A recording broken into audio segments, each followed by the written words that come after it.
Bueno, muy buenos días a todos. Gracias por acompañarnos el día de hoy. Esta es una jornada que arranca ahora y estamos terminando en la noche con nuestra cena a la cual todos están invitados, por supuesto. Mm, yo creo que sin duda alguna, eh, por todo lo que sé del doctor Luis Enrique Orozco, yo creo que si fuese exhaustivo y de pronto justo, mm, la presentación de el doctor Orozco eh, de pronto es más larga que la misma conferencia, pero en aras de ser sintético y de dar pie precisamente a la intervención del doctor Orozco, y me enorgullece presentarlo y decirles a ustedes que Luis Enrique Orozco Silva es doctor en filosofía de la Universidad de Lovaina en Bélgica, profesor titular de la Universidad de los Andes y coordinador del área de gestión y políticas públicas de la Facultad de Administración de la misma universidad, director de la Cátedra UNESCO de la Educación Superior para América Latina y miembro del Comité Académico de IESALC UNESCO. Fue coordinador del Consejo Nacional de Acreditación, miembro de la Sala Institucional de la Comisión Nacional para el Aseguramiento de la Calidad de la Educación Superior CONACES y de la Sala de Doctorados y Maestrías del mismo en el Ministerio de Educación Nacional, vicerrector académico de la Universidad de los Andes, 1989-1996, y también fue decano de la Facultad de Filosofía y Letras de la misma universidad. Yo agrego solo dos cosas que no aparecen aquí en el resumen suministrado por el doctor Orozco.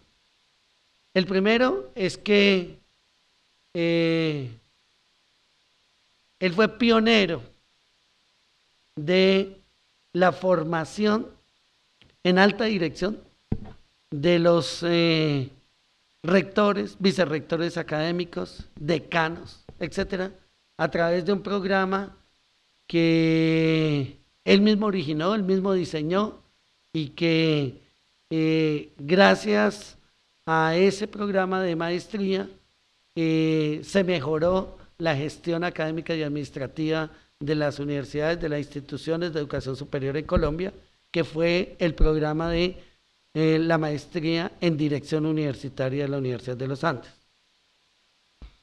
Y hay algo que no aparece tampoco en esta síntesis, es un poco, recientemente, estoy hablando de hace 2 meses, no sé, doctor Orozco, tuve la gentileza de ser invitado por la Universidad de los Andes a la presentación de un libro que recomiendo una lectura juiciosa sobre la educación superior en Colombia, retos y perspectivas.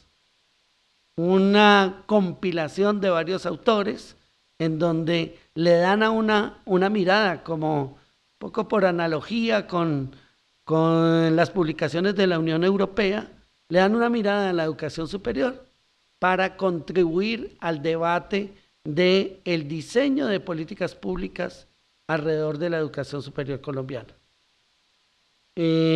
Por ser una autoridad del saber, por ser quien es el doctor Orozco, me enorgullece entonces agradecerle públicamente que esté con nosotros en una asamblea de Ascolfa y qué bueno entonces que todos lo escuchemos con gran avidez. Muy gentiles.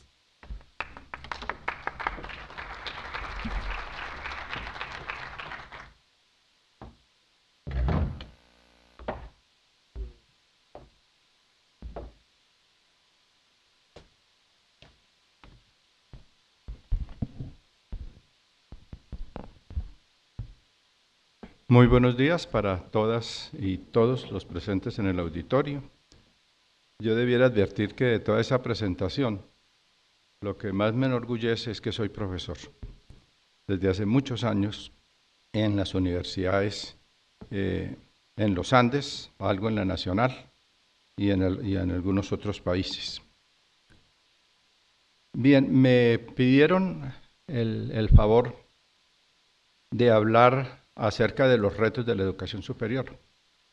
Y pienso que el solo título implica que el horizonte de sentido de la intervención debe ser el cambio en las universidades como una urgencia a la que debiéramos contribuir los universitarios, las universidades, y no esperar que todo venga de la reforma de la Ley 30 de 1992. Y ello exige que tratemos de socializar algunas tesis que considero fundamentales en la coyuntura del país en materia de educación superior, sobre todo en un contexto preelectoral en el que las vaguedades de los candidatos abundan y la reflexión conceptual escasea.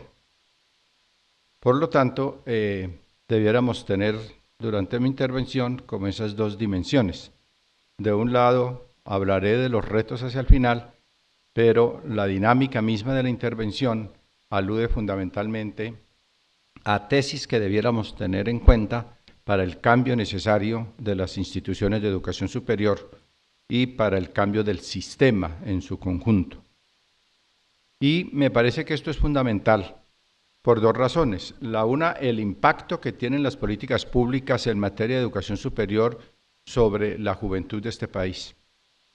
Tengamos en cuenta o recordemos que Colombia en su sistema educativo ya es un sistema grande, comparable al de Argentina, México o Brasil, puesto que el tamaño de la matrícula para el 2013 era o es de aproximadamente 2 millones de estudiantes. Matrícula que se distribuye, como ustedes lo saben muy bien, en parte en el sector público y parte en el sector privado. Y es curioso notar que si bien es cierto que en los últimos años el tamaño de la matrícula del sector público estaba siendo mayor, 52% de la matrícula, en el 2012 y el 2013 bajó a 48%. Ese es un punto que hace pensar un poquito por qué esa variación. También tengamos como en la pantalla de nuestro cerebro el que en Colombia hay 108.000 profesores, pero que de esos 108.000 profesores, solo 6.308 tienen doctorado y 40.171 tienen únicamente título de pregrado. Pero además que en estas cifras que hay que tener en cuenta, los profesores de tiempo completo en las universidades de Colombia, sobre esos 108.000 profesores, los de tiempo completo son 33.650.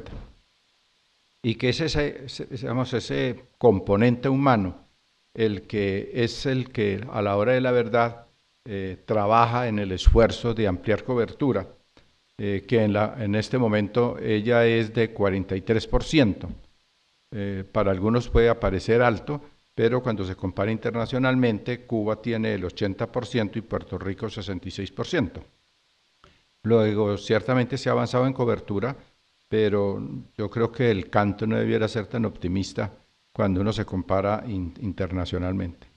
Entonces, creo que el impacto de las políticas públicas es muy importante por lo que ello significa para la población a la cual alude. Pero también porque estas políticas públicas de alguna manera son una condición para que las instituciones de educación superior funcionen. Y sobre todo en un contexto de globalización, tanto de la economía como de la política, como de la administración de las organizaciones públicas y privadas y de la cultura en general. Entonces no es baladí, dijéramos, que el tema tenga alguna incidencia y que debamos tener ese impacto como en el telón de fondo al hablar de los retos que tiene la educación superior y el impacto que tienen las políticas públicas que actualmente se dice que están cambiando. Yo quisiera dividir mi intervención en 3 partes. En la primera, más bien breve, para hacer ver en qué escenario nos estamos moviendo en Colombia, pero en un contexto latinoamericano. En la segunda, hacer ver un análisis de coyuntura de qué está pasando con las políticas públicas en este momento. Y en la tercera, para terminar, hacer ver la perspectiva y retos que tenemos si adquirimos una conciencia de cambio y de conciencia de direccionalidad que debe tener el sistema hacia el futuro inmediato.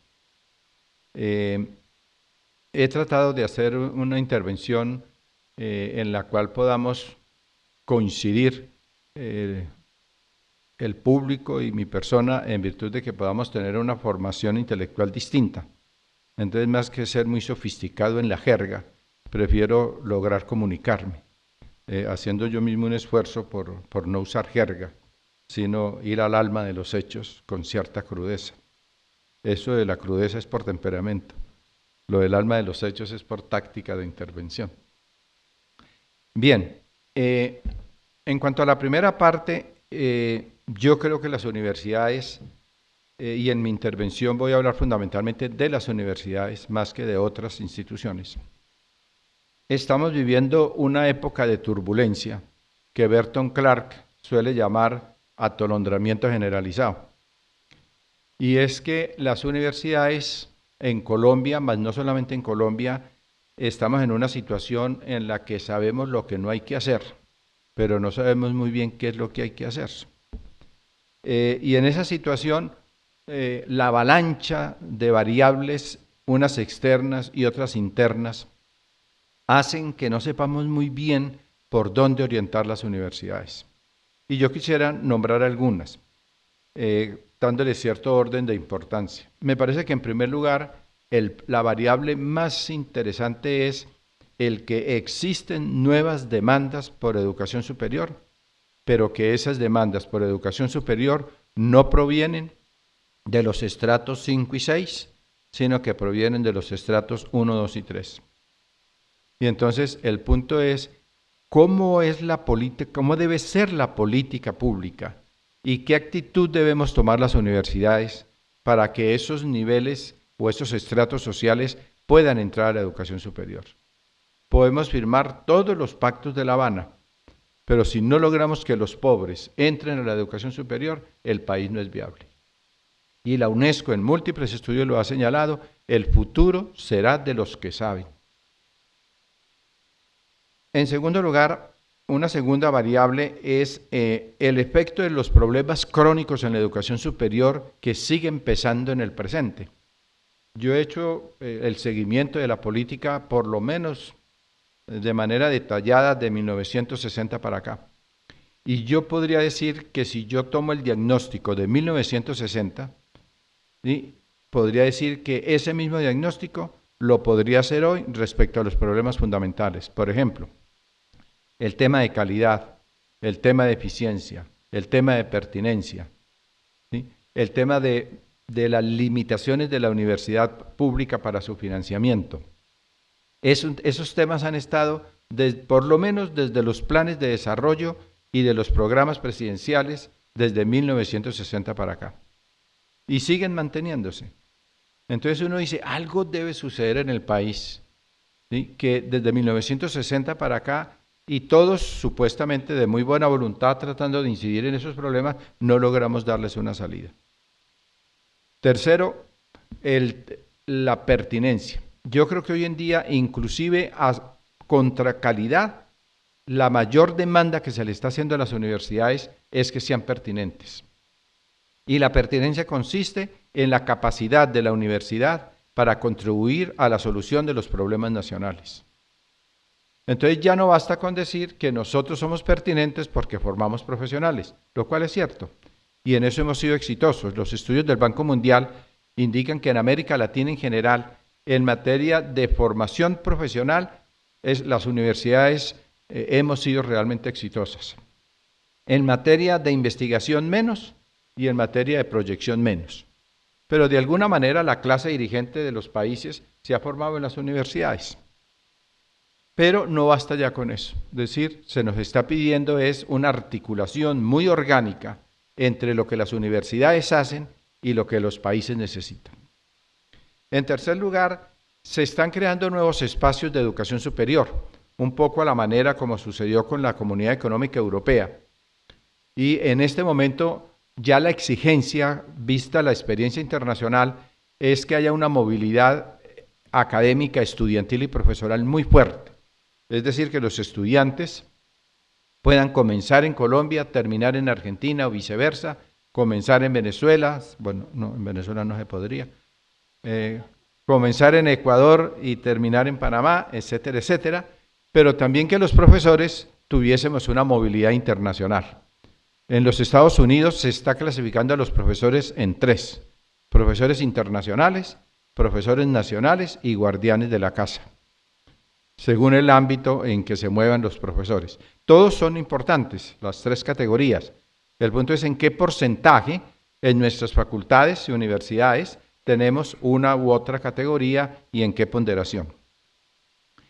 Además, se está creando una especie de mercado común del conocimiento. Y eso lo vivenciamos, yo creo, en las universidades más grandes, en el sentido de que los profesores ya están en el mercado común del conocimiento. Y eso afecta las alianzas y compromisos profesorales con la institución. Es decir, ya no es, la idea de quién tiene la camiseta, para decirlo de manera coloquial, ya es una pregunta como que parece superflua, porque ya nadie tiene la camiseta. Uno está, o los profesores están en el mercado mundial del conocimiento, con sus paper easy, y eso es lo que cuenta en los rankings internacionales, y en consecuencia aquello de hacer institución, o lo que decíamos más coloquialmente, construir universidad, eso ya cada vez es una pieza más rara, porque las demandas son internacionales, los profesores deben moverse internacionalmente hablando, y los compromisos hacia adentro cada vez disminuyen más. Y eso se complementa con una quinta variable que tiene que ver con las exigencias de estándares internacionales. Es decir, desde 1990 para acá, con el tema de la acreditación institucional y de programas, ya los rankings internacionales obligan a las facultades y universidades a hacerse preguntas que tienen que ver con ese mercado común del conocimiento. Si ustedes miran, por ejemplo, los estándares de Shanghái, una de las preguntas de los estándares de ese ranking es ¿cuántos premios Nobel tiene la universidad? Y entonces, claro, nosotros que le queremos jugar al ranking internacional, preguntas de esas nos molestan un poco. ¿Cuánta inversión del presupuesto propio se hace en investigación? ¿Cuántos profesores con doctorado de tiempo completo tienen los programas doctorales? Etcétera, etcétera. El conocimiento es fuente de riqueza de las naciones. Más que la tierra, el capital, trabajo y conocimiento son los factores de riqueza. Eso significa que los países están en la obligación de replantear la formación de su capital humano, y en ese replanteamiento encuentran la posibilidad de ubicarse con dignidad en el escenario de la economía mundial.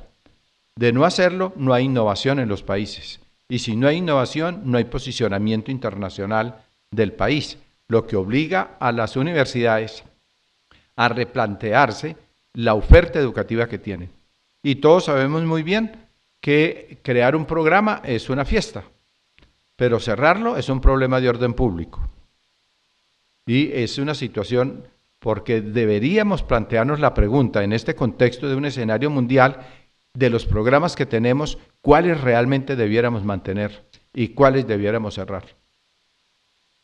Luego, hay un punto que a mí me parece que incide mucho en este atolondramiento generalizado, y es que, sobre todo en la universidad pública, y es que las relaciones entre el Estado y el sector de la educación superior se han definido tradicionalmente por el tema financiero. Y ustedes se darán cuenta, siempre que hay huelga, la huelga es por plata. Porque en la base hay una desconfianza mutua entre el Estado y la educación superior. Y DNP, para decirlo en el caso de Colombia, el Departamento Nacional de Planeación y el Plan de Gobierno, dice, a mí la universidad no me sirve. Y uno, yo diría como analista, hasta razón tiene.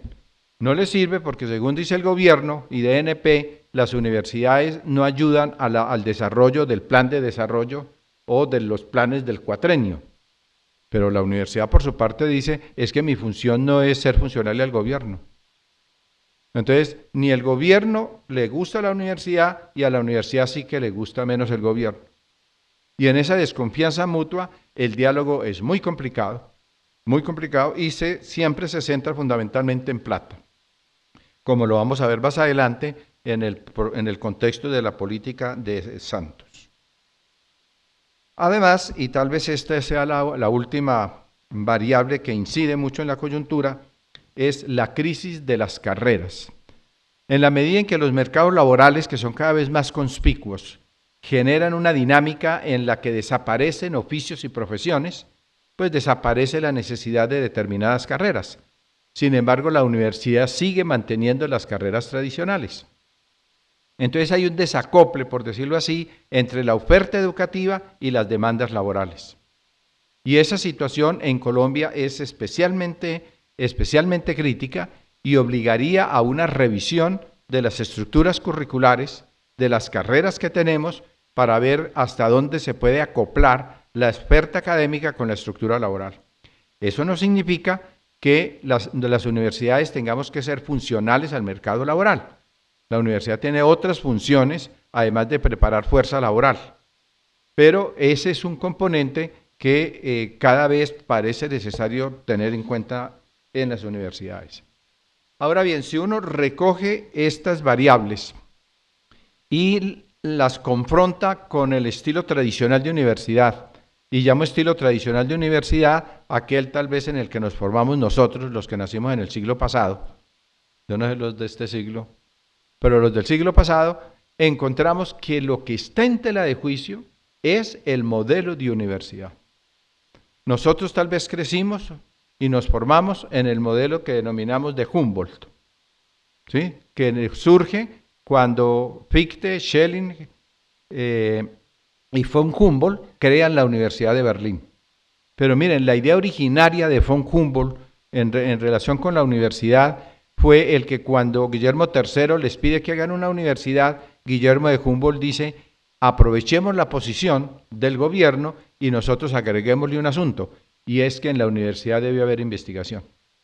Y de ahí viene, porque las funciones de formación humana o de formación integral que llamamos hoy y las funciones de docencia venían desde la más antigua, desde la Edad Media, siglo XI y XII, cuando surgen las universidades, por lo menos en Occidente.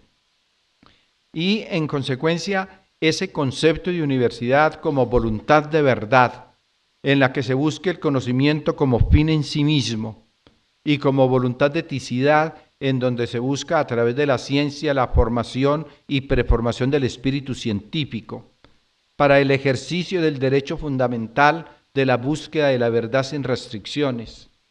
Esas grandes tesis, que en el fondo son tesis del idealismo alemán, derivadas de Fichte, Schelling y Hegel, esas tesis son las que entran en crisis cuando a las universidades se nos pide que más que la búsqueda del conocimiento desinteresado por la investigación, que más que la formación del espíritu crítico de la juventud y que más que servirle a la sociedad con la formación de una clase dirigente con eticidad, se nos dice hay que responder a las demandas del mercado, hay que responder a un mercado mundial del conocimiento, hay que satisfacer demandas de los estratos de menores ingresos, hay que buscar el funcionar con base en estándares internacionales, hay que tratar de buscar recursos propios para el financiamiento y además queremos ser autónomos, como lo dijo Humboldt. Son dos modelos que no funcionan. Y por eso algunos teóricos llaman al modelo clásico, modelo tradicional o reflexivo, y al segundo un modelo de mercado, un modelo funcional a las demandas laborales, pero esas dos cosas no casan. Entonces yo creo personalmente, mi hipótesis es, miren, necesitamos una reflexión fundamental sobre qué universidad queremos, sobre cuál es el modelo de universidad que debemos incentivar. Esta es una reflexión que no hacen los gobiernos. Esta es una reflexión que no hace el Departamento Nacional de Planeación ni se hace en el MEN, en el Ministerio de Educación Nacional. Creo que es un desafío a nuestra generación, a los que estamos todavía en el mundo de la universidad, el tratar de diseñar un esquema de universidad necesario, como tal vez lo hizo Darcy Ribeiro en el Brasil, cuando le pidieron que replanteara la Universidad de Brasilia.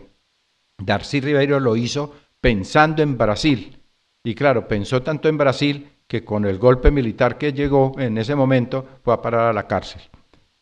Entonces yo creo que nosotros todavía sin riesgo de ir a la cárcel pudiéramos pensar la universidad que necesita este país, por lo menos por ahora. Entonces esa primera parte lo que termina es diciendo pensemos la universidad, hay que redefinir sus funciones. Esto no quiere decir que el modelo de von Humboldt no sirva.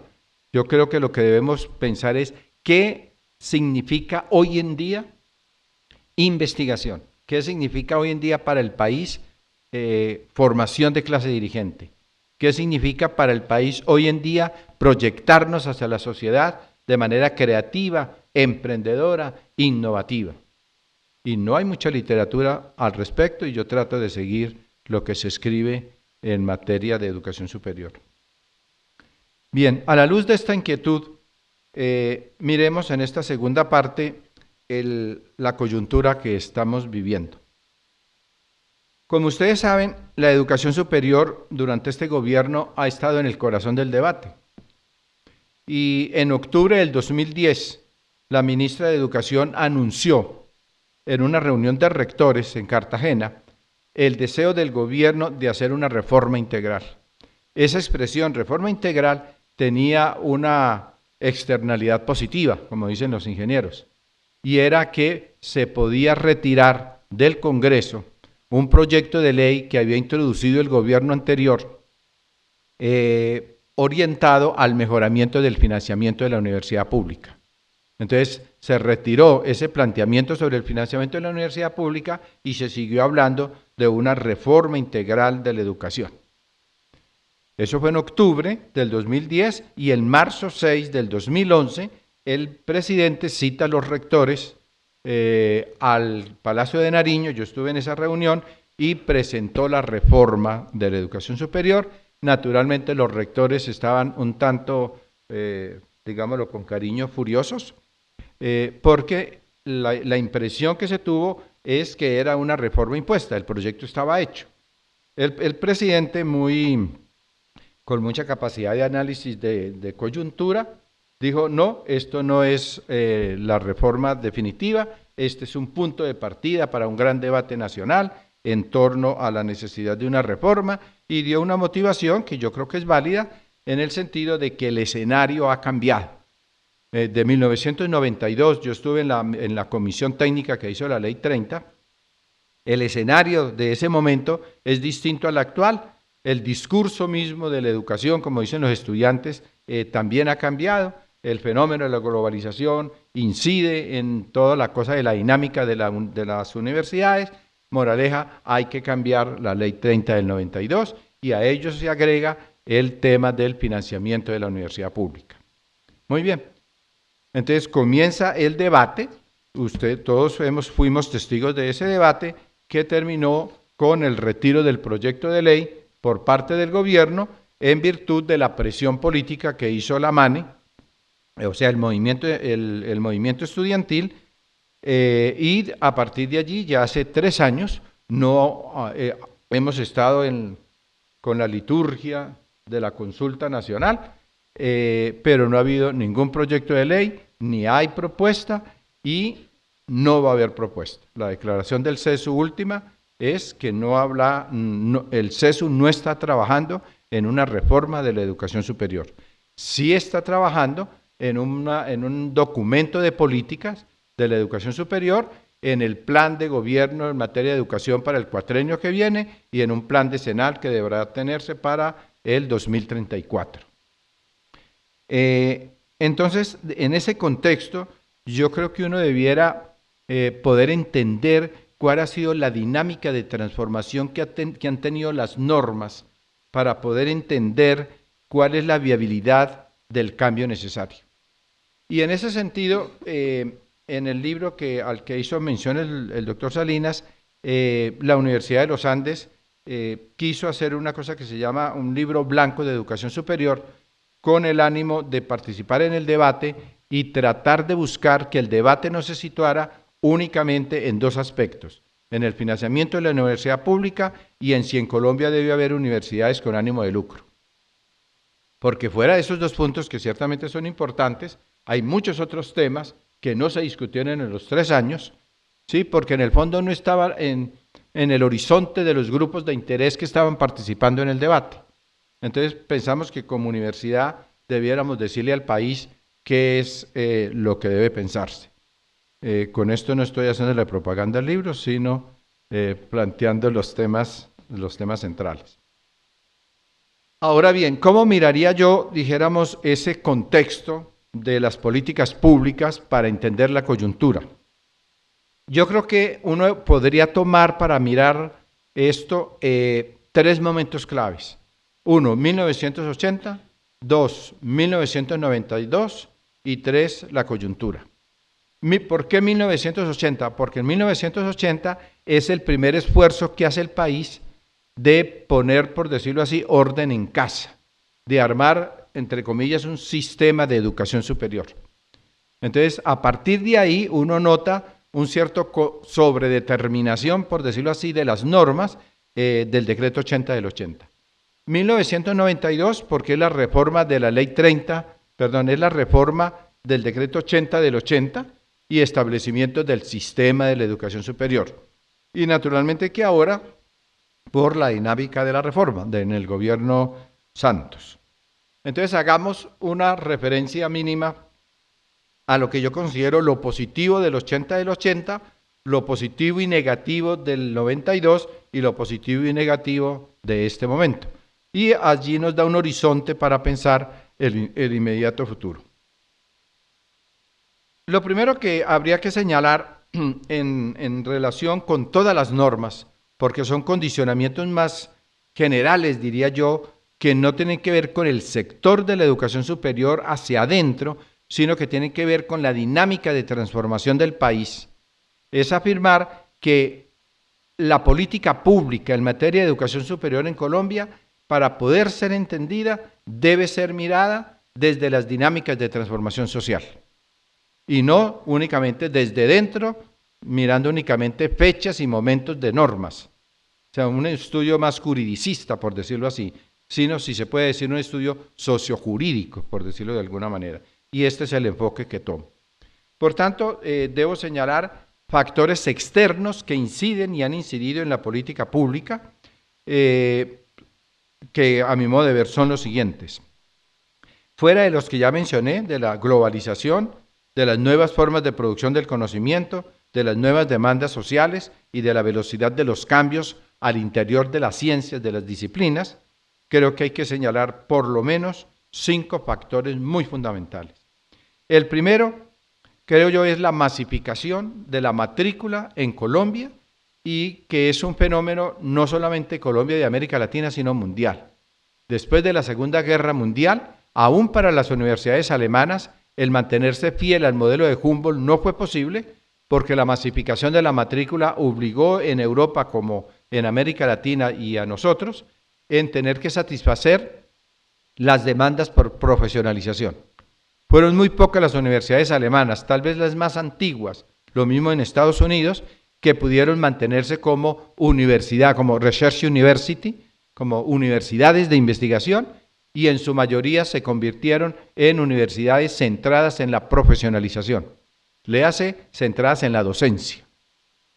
Entonces, el crecimiento de la matrícula, en el caso colombiano, pues sin duda alguna hay que tenerlo en cuenta como un factor externo a la norma, pero externo a las universidades, que obliga a las universidades a configurarse de una manera diferente a como venía dentro de un esquema anterior al 60, que era el de una sociedad tradicional, el de una sociedad de la cultura es elitista, en donde las universidades están llamadas a reproducir el modelo cultural vigente de una clase dominante, hegemónica, y a partir del 60 para acá, paulatinamente la educación superior y el acceso a ella se convierte en un problema de dignidad, en un problema de masas, y en ese sentido el modelo de Humboldt no puede funcionar. El segundo elemento que en Colombia es muy importante es el surgimiento de las clases medias. ¿Sí? Entre el año 60, 75, el surgimiento de la clase media en el marco de una sociedad antes tradicional y bipolar significó que la clase media necesitaba una identidad cultural y la identidad cultural la da la educación superior. Eso significó que hubo que ir aumentando naturalmente los programas, las facultades, las instituciones, y si ustedes miran en las cifras, la evolución de la matrícula de las instituciones de 1960 para acá, uno puede ver casi paralela el crecimiento de la población, crecimiento de la demanda por educación superior y multiplicación de programas e instituciones. Pero además hubo un factor sumamente importante que a veces no se menciona en la literatura en el caso colombiano, y es el ingreso de la mujer a la universidad. El ingreso hacia 1953 había 2 o 3 profesoras universitarias. Hoy más de la mitad, más del 50% de los profesores universitarios corresponden al género femenino.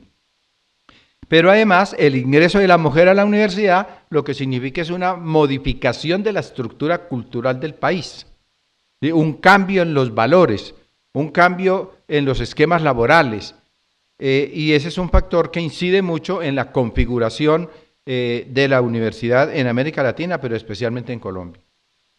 Y a ello debemos agregar la privatización. Yo creo que la privatización no es de ahora. La privatización surge en Colombia fundamentalmente porque después de 1960 hacia acá, el crecimiento de la demanda por educación no fue satisfecha por los gobiernos ni obedeció a una planeación indicativa sectorial, y lo que hicieron los gobiernos fue solicitarle a la iniciativa privada que satisfaciera esa demanda, y de ahí emergieron todo este grupo de instituciones que suele llamar de mercado, que suele llamar instituciones de masa, ¿sí? Y que fueron desarrollándose de manera paralela a las universidades tradicionales que había en Colombia. Pero a su vez y paralelamente, como las grandes universidades estaban ya, era en las ciudades grandes, 4 o 5 ciudades grandes, porque Colombia era un país de ciudades grandes, con el surgimiento de las ciudades intermedias, en Colombia ser departamento significa tener obispo, tener gobernador y tener universidad. Y si no, esa cosa no funciona. Eso es simbólico. Entonces, obispo, universidad y gobernador, eso va paralelo a la división territorial. Y en consecuencia, la privatización surge desde esa época de manera paulatina para complementar la acción del Estado siempre limitada al atender la demanda que iba increciendo en el país desde esa época.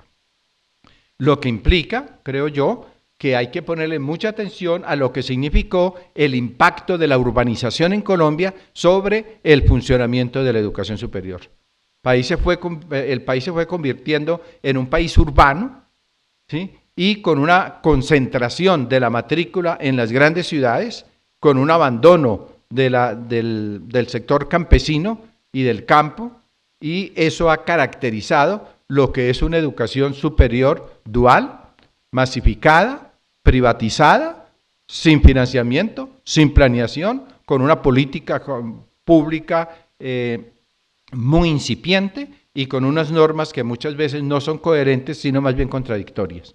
Y sobre eso hay estudios que se han hecho a raíz de las reformas, mostrando, comparando la jurisprudencia desde el año 60 para acá y mostrando cómo un verdadero replanteamiento de las normas en este momento debiera comenzar por una actualización de la normatividad existente para hacerla más transparente, más coherente y menos contradictoria. ¿Qué ha significado eso?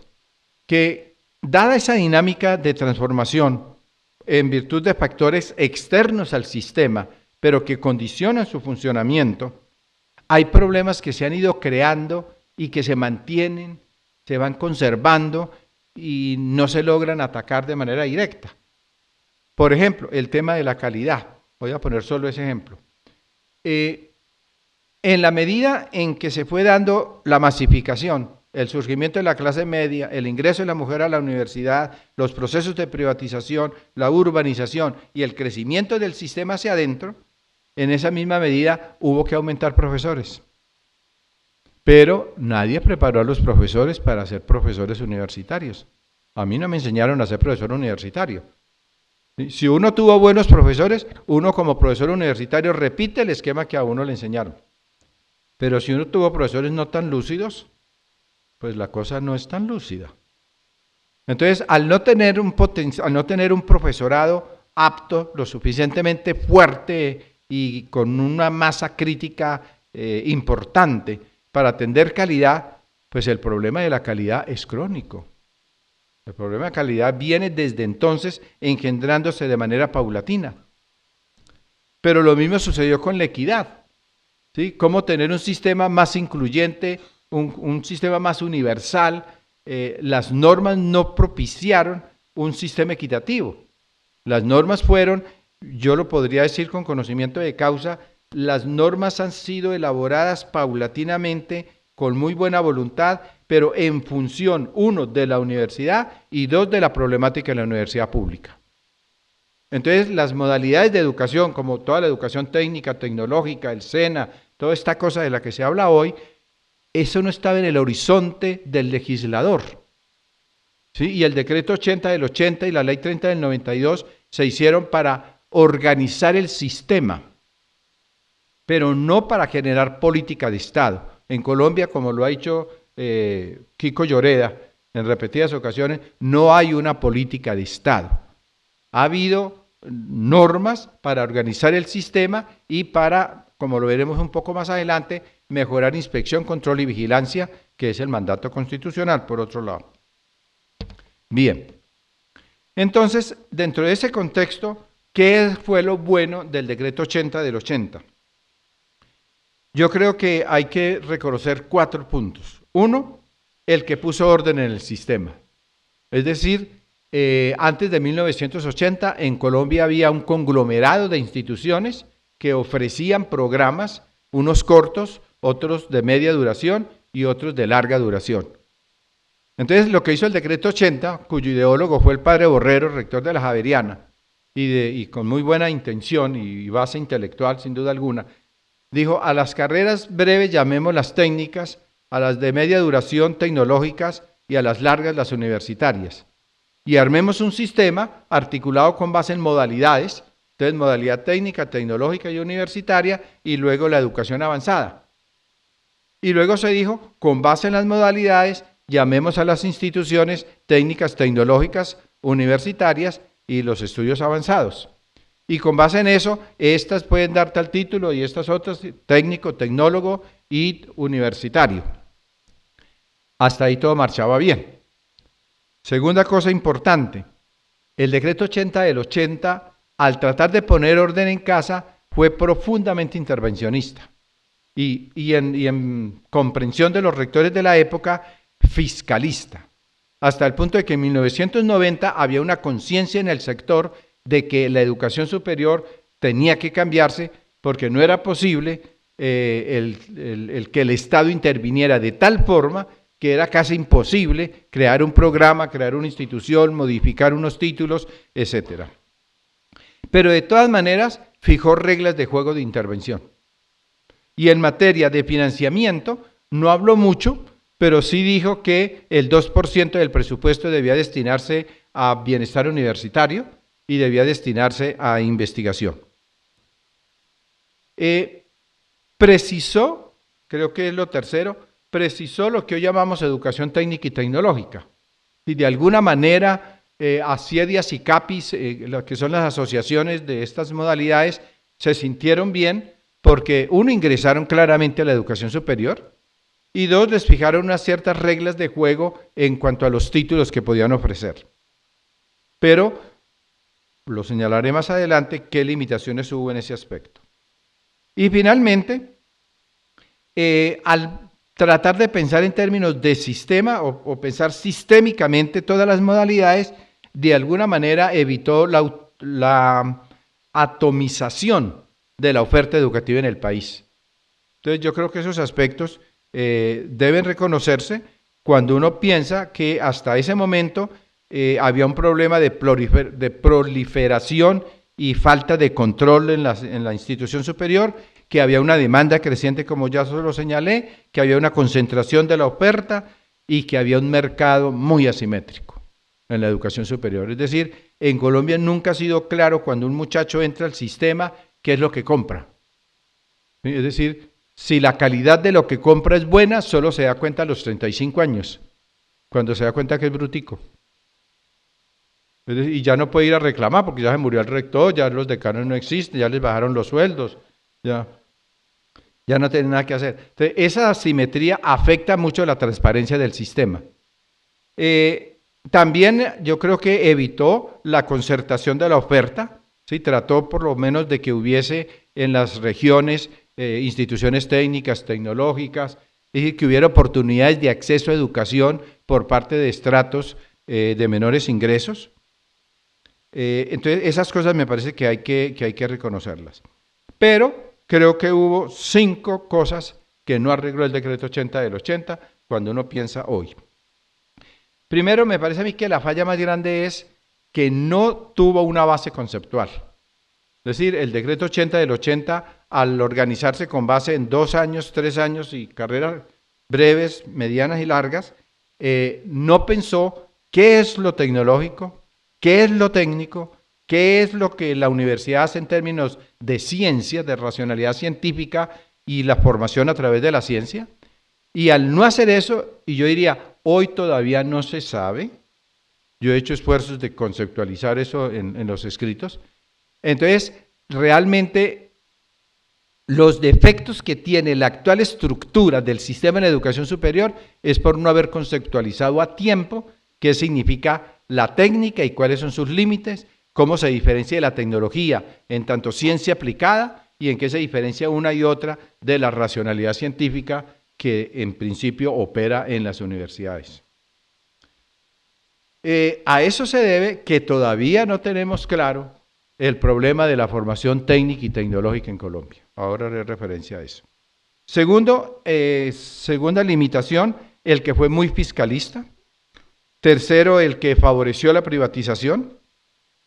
Cuarto, el que no dijo casi nada en relación con el financiamiento de la universidad pública. Y finalmente, que favoreció el crecimiento, o sea, la privatización de instituciones sin muchas reglas de juego. Entonces, fue fácil entre el 70 y el 80 crear instituciones de educación superior.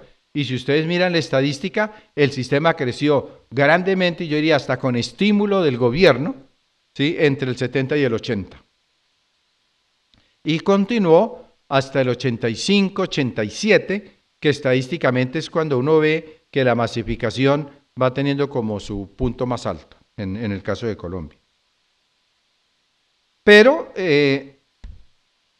señalando los puntos buenos y los puntos débiles, creo que hay unos puntos críticos que se hicieron críticos justamente fue en el año 90. Y esos puntos críticos fueron 4. 1. Primero que hubo una nueva constitución en el 91. Entonces la legislación anterior al 91 había que cambiarla en temas tan concretos como la autonomía de las universidades y el régimen de las universidades públicas. 2, el tema del rendimiento de cuentas. Hasta el 90 no había un sistema de acreditación en Colombia. A partir del 90, Argentina, Chile y Colombia simultáneamente trabajamos en el tema de la acreditación. Y una cosa muy interesante fue que cuando redactamos el artículo Créase el Sistema Nacional de Acreditación, yo mismo estuve en Chile y le pregunté a los chilenos ellos cómo habían hecho en la norma para que no reaccionaran frente a la acreditación. Y me dijo, lo mejor es que no explique. Porque si usted explica, surgen enemigos. Me pareció una sabiduría infinita. Me vine sin explicar. Y entonces en el Consejo, cuando estábamos haciendo los lineamientos del primer Consejo Nacional de Acreditación, créase el sistema de acreditación. Y como nadie sabía qué era eso, en el Congreso, en el que había varios senadores, entre ellos el presidente del Congreso, dueño de una institución, entonces tampoco pasó calladito. Y apenas pasó, ahí sí nos pusimos a estudiar qué era eso. Y por eso entre el 92 y el 95 nos demoramos estudiando y en el 95 comienza a funcionar el Consejo Nacional de Acreditación. Entonces, un punto crítico era que había que rendir cuentas. Si se es autónomo hay que rendir cuentas. Y eso es tener racionalidad moderna. Y eso es tener racionalidad pública en el manejo de las políticas públicas. Y el otro tema muy crítico era que el sistema no es sistema. Entonces, siempre hemos hablado de sistema, pero sistema implicaría la interacción de los elementos de tal manera que cualquier cambio en uno implica un cambio en todo y el cambio en todo implica un cambio en las partes. Y que ello permite crear identidades y diferencias entre las modalidades de educación, entre las instituciones, entre los títulos y también en las normas que deben regir a cada una de ellas. Y eso era caos total. Entonces, para resolver esos puntos, uno, el carácter fiscalista de la intervención del Estado. Dos, la no autonomía por ello mismo de las universidades. 3. Los cambios necesarios por el cambio constitucional en el régimen público de las universidades. 4. El crear el mecanismo para el rendimiento de cuentas. Y quinto, la carencia de estructura del sistema. Entonces fue por lo que se pensó que había que cambiar la ley. Y en ese sentido, me gustaría muy brevemente decir en cuanto a la Ley 30, qué fue lo positivo, qué fue lo negativo, para entender por qué la reforma. En cuanto a lo positivo, creo que el mayor valor de la Ley 30 es que desarrolló el concepto de autonomía de las universidades, artículos 68 y 69 de la Constitución. Pero miren, la Ley 30 ustedes la pueden leer de dos maneras. Una, si leen todos los artículos en línea corrida. Y dos, si leen solo los parágrafos. Si leen solo los parágrafos, encuentran todos los micos. Y si leen los artículos, encuentran lo que la voluntad del legislador, como se dice en derecho, quería decir. Entonces, en el tema de la autonomía, se definió en el artículo 28 en qué consiste la autonomía, ¿no? Autonomía para definir sus estructuras, política de profesorado, política de recepción de estudiantes, de salida de estudiantes, manejo administrativo, manejo financiero. Bueno, pero la Constitución decía de las universidades y el parágrafo, mico, dijo, y las demás también lo son en su respectivo campo de acción. Moraleja, ¿todas son? ¿O no? Y todas se sintieron autónomas. Yo les podría mostrar la estadística de cómo creció el número de programas entre el 92 y el 95, que comienza la acreditación. Y fue la época en que más programas se dieron, más instituciones se crearon. Entre los programas hubo una institución cuyo nombre no digo, por respeto a la historia, que creó 20 programas en una sola resolución en un solo día. Es decir, eso ni la imaginación creadora de nuestro querido Gabo daba para eso. Pero esa fue la realidad. O sea, el abuso en el concepto de autonomía. Pero una cosa buena de la ley fue, uno, desarrollar el concepto de autonomía. 2, velar por darle al sistema una institucionalidad fuerte, o sea, repensar todo el tema de las modalidades que a partir del momento se llamaron campos de acción. Entonces, pero para nosotros, los que hicimos la ley, los campos de acción desde el punto de vista filosófico eran dos: todo lo técnico, el campo de la técnica, y tecnología, ciencia, entendiendo en ciencias, ciencias humanas y ciencias básicas, y arte, filosofía. Entonces, en el Congreso les pareció que nosotros habíamos puesto punto y coma después de cada palabra: técnico, punto y coma, tecnológico, punto y coma, ciencia, punto y coma, y a ellos les pareció mejor una coma. Entonces, con coma, en lugar de tener dos segmentos, el campo de la técnica y el campo de la tecnología, ciencia, artes y humanidades, entonces quedaron 6 campos de acción, que es con lo que lidia hoy el Consejo Nacional de Acreditación y todos. Entonces volvieron a dañar la idea de ponerle base conceptual a las modalidades del 80 y los campos de acción del 92 no quedaron bien pensados. O sea, sí fueron pensados en la comisión, pero fueron cambiados en el Congreso. Y entonces al definir las instituciones, en la Ley 30 se volvieron a definir como técnicas tecnológicas, técnicas tecnológicas o escuelas profesionales y universidades. Es decir, prácticamente volvimos a quedar como en el decreto 80. Ergo, en Colombia no hemos podido darle una estructura al sistema de la educación superior desde el 80 del 80 hasta el 5 de mayo del 2014. Entonces, eso es muy importante para entender que pensar una estructura para el sistema es uno de los componentes fundamentales del debate actual en aras al cambio de la ley. Bien, otro aspecto importante de la Ley 30 fue el pensar un régimen financiero para la universidad pública. Hoy se está cuestionando, pero en ese momento fue muy importante porque en ese momento los rectores de la pública, para aumentar su presupuesto, tenían que hacer lobby ante el Ministerio de Hacienda y ante DNP, es decir, los rectores se volvieron lobistas para tener financiamiento. Y la asignación de los recursos era inercial, es decir, a las universidades se les daba lo que gastaron el año anterior más la inflación, y punto. A partir de la Ley 30 se definió una fórmula para la asignación de los recursos a las universidades públicas. Bien, cosas que fueron negativas, el que la Ley 30 no se reglamentó a tiempo.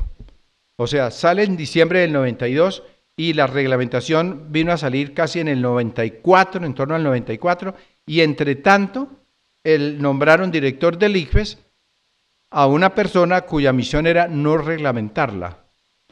Y al no reglamentarla, y sobre eso podría entrar en detalles, entonces sencillamente se sucedieron todos los abusos posibles en uso de la autonomía para todas las instituciones. Segundo, yo creo que la Ley 30 es una ley sin dientes, y lo digo habiendo estado en la redacción. ¿Por qué? Porque cuando se fue a redactar el tema, el texto de la autonomía, el capítulo 28, hubo dos posiciones en la comisión. La una era Antanas, Guillermo Páramo y yo, y la otra era el rector de la Javeriana, Jaime Posada y Fernando Inestrosa. Y nosotros perdimos, como es normal, los profesores, y entonces la manera como quedó redactada el artículo de la autonomía y sus derivaciones, porque la ley tenía que ser coherente, ¿sí? Fue favoreciendo la no intervención del Estado. Entonces fue muy interesante, porque si el decreto 8 era intervencionista, el ministro al presentar la Ley 30 dijo que su intención no era intervenir, y realmente no tiene dientes. Por eso cuando el gobierno ha querido intervenir en las universidades por abusos cometidos en ellas, la realidad es que le ha tocado negociar, porque legalmente no tiene un amparo fuerte para evitar los abusos. Entonces, en ese sentido, ese es un punto, yo creo, bastante crítico. El otro punto que algunos señalan negativo, yo no, es el que la acreditación no hubiera sido obligatoria. Yo creo que no, yo creo que en América Latina, Argentina, Chile y Colombia, que fuimos los pioneros en armar un sistema de acreditación, discutimos entre los tres países al principio si debía ser obligatoria o no. Nos sonaba que obligatoria no por la autonomía, pero también porque pedagógicamente no era bueno obligar a las instituciones, y sabiendo además nosotros, los que estábamos ahí éramos casi todos vicerrectores de las universidades grandes, era que aquí no hay universidades ni buenas ni malas, todas tienen algo bueno y algo malo. Todos tienen, como dicen en Buga, su bobito atado al papayo, ¿sí? Que no lo muestran en las visitas. Eso era. Entonces dijimos, de pronto es más pedagógico, ¿sí? Que sea voluntario y que las instituciones acrediten lo mejor que tienen y vamos todos aprendiendo como país, ¿sí? Y vamos entrando al sistema de acreditación. Entonces, ahora se ha discutido y se discutió a finales del gobierno de Pastrana si debía ser obligatorio. Yo creo que no. Ahora, claro, entonces critican al pobre Consejo Nacional de Acreditación que porque no se han acreditado suficientes programas e instituciones, pero si es que es voluntario. Y ahora bien, para mí lo grave no es que se hayan acreditado pocos programas, sino que haya tantas que no son acreditables. Eso es lo que debiéramos pensar más bien, creo yo, en lugar de tratar de poner obligatorio la acreditación en Colombia. Bien, y finalmente la política de crédito, o sea, yo creo que el haber creado condiciones positivas para un cambio en la política de crédito en Colombia, en el sentido de no financiar la oferta sino la demanda, yo creo que eso ha sido positivo. De los pocos programas que en los dos gobiernos anteriores han sido evaluados por el Banco Mundial, uno de ellos es Access, el de créditos de ICETEX, y ha sido muy bien evaluado como un esfuerzo nacional de poner más recursos para facilitar el acceso de los estratos sociales de menores ingresos. Bien, entonces, me pasó el tiempo, ¿no? Me quedan un poquito, ¿cierto? ¿Están aburridos? No. Bueno, si alguien se duerme me avisa y yo lo despierto. Bien, entonces si uno mira el escenario, ¿sí? Los condicionamientos más amplios, luego mira la evolución de la dinámica de transformación de las normas, uno dice, bueno, y entonces entre el 92 y ahora, ¿qué ha pasado? Yo diría, aunque no lo hayan querido los gobiernos, yo creo que hemos avanzado en algunas cosas. Por ejemplo, entre el 92 y ahora, o sea, casi 18, 19 años, yo creo que el gobierno ha hecho un esfuerzo por promover la educación técnica y tecnológica. Mal, pero lo ha hecho. Sí, pero ha hecho un esfuerzo por promoverla y el ejemplo típico fue la Ley 749 del 2002. Segundo, el registro calificado. Mal o bien, de todas maneras es un indicador de calidad. Yo no creo mucho, y no sé si aquí haya colegas del CNA, y es que eso de que el registro calificado es de ¿cómo es? Mínima calidad, y la del CNA de máxima, eso se lo inventó Guillermo Hoyos, que en paz descanse, pero fue porque, como primero nació el Consejo Nacional de Acreditación, ¿sí? Y luego vino lo de CONACES, entonces no era muy claro la acreditación que nosotros dábamos en el CNA, cómo diferenciarla de lo de registro calificado, que lo entendían como calidad. Realmente yo creo que el registro calificado lo que dice es las condiciones mínimas que tiene un programa para operar, ¿sí? Pero entonces se convirtió en que es alta calidad, y se me olvida siempre el adjetivo de la otra, pero yo creo que por ahí no pasa la diferencia. Habrá que empezar por dónde pasa, por otras dimensiones, por decirlo así. Pero de todas maneras el registro calificado yo creo que fue una cosa interesante que se ha hecho en el país. Tercero, el sistema de aseguramiento de la calidad, o sea, todo el aparataje de CONACES, yo creo que es un intento de tener control de calidad. Tercero, los seres funcionan mal, han sido mal evaluados, pero yo creo que corresponde a una intención buena, y es llevar calidad, llevar educación a las regiones y a los lugares más lejanos de las capitales donde está la concentración de la oferta. Yo creo que ese es importante. Y lo mismo lo de las bolsas concursables, porque las bolsas concursables han sido un intento gubernamental de comprometer al sector privado, a las universidades, en la educación de los sectores de menores ingresos del país. Y algunos de esos programas han funcionado, no todos, pero algunos.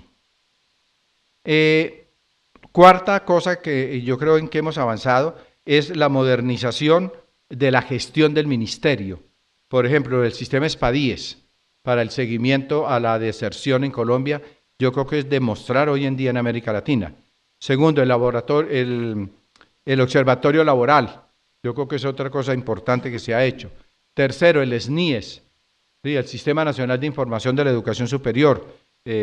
Yo creo que en esas cosas hemos avanzado. Pero el esfuerzo de los dos últimos gobiernos estuvo centrado fundamentalmente en cobertura, en calidad, en innovación, en competitividad y evitar deserción. Esos fueron como los focos.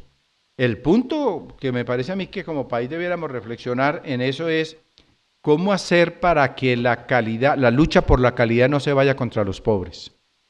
Porque la calidad vale plata, ¿sí? Entonces, si la calidad vale plata, sobre todo en el sector privado, ¿cómo hacemos en el sector privado para recibir los estratos 1, 2 y 3 si ellos no pueden pagar los montos de matrículas del sector privado?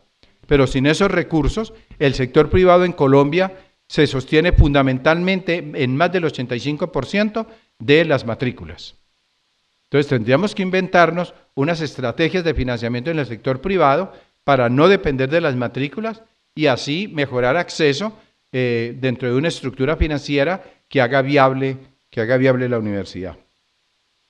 Pero hay puntos críticos. Para mí los puntos críticos en este momento es, uno, la desconfianza del gobierno frente a la educación superior, porque eso impide el diálogo y sobre todo lo que facilita es lo que sucedió en estos 2 últimos años, y es que los grupos de interés con mayor capacidad de negociación, ¿sí?, capturan al Estado. Y al capturar el Estado, manejan el conflicto de la reforma de la ley con una racionalidad privada y sin racionalidad pública. Aún en la universidad pública, los intereses privados del movimiento sindical capturan al Estado bajo el interés de los sindicatos. Entonces, como yo no estoy en ningún sindicato, entonces yo sí puedo decir desde fuera, la política pública no se puede construir con racionalidad privada. Creo que hay un problema de ética en ese punto. Segundo, creo que hay un problema de fondo crítico en este momento, y es, no tenemos claro en la oposición entre el modelo de Humboldt y el modelo de mercado, cómo establecer un equilibrio que signifique que las universidades podamos cambiar sin sacrificar su esencia, pero manteniendo pertinencia, flexibilidad, innovación, creatividad y emprendimiento como características de la gestión. Yo no creo que la eficiencia, ¿sí?, y la efectividad de las universidades vaya en contra de la idea humboldtiana de universidad. Y finalmente, el tema de la legitimidad de las instituciones. Yo creo que cada vez en América Latina es muy complicado el que el sector productivo no confía mucho en las universidades. Llevamos más de 50 años tratando de crear una interfase entre el sector productivo y la universidad. Creo que hemos avanzado en los últimos 10 años y hay experiencias, yo creo, importantes en el país de acciones conjuntas, pero la universidad sigue siendo muy autorreferencial. La universidad sigue trabajando muy exclusivamente sobre las disciplinas y el sector productivo trabaja más con investigación aplicada, con criterios más de rentabilidad, con criterios más de conocimiento aplicado, y a veces el diálogo por ello mismo no es fácil de realizarlo entre universidades y sector productivo. Pues bien, yo creo que todas estas ideas no significan que no haya universidades exitosas en el país. Yo creo que hay universidades exitosas. El punto que yo quisiera dejar para su reflexión es cómo evitar que haya tanta universidad exitosa en medio de una sociedad fracasada. Gracias.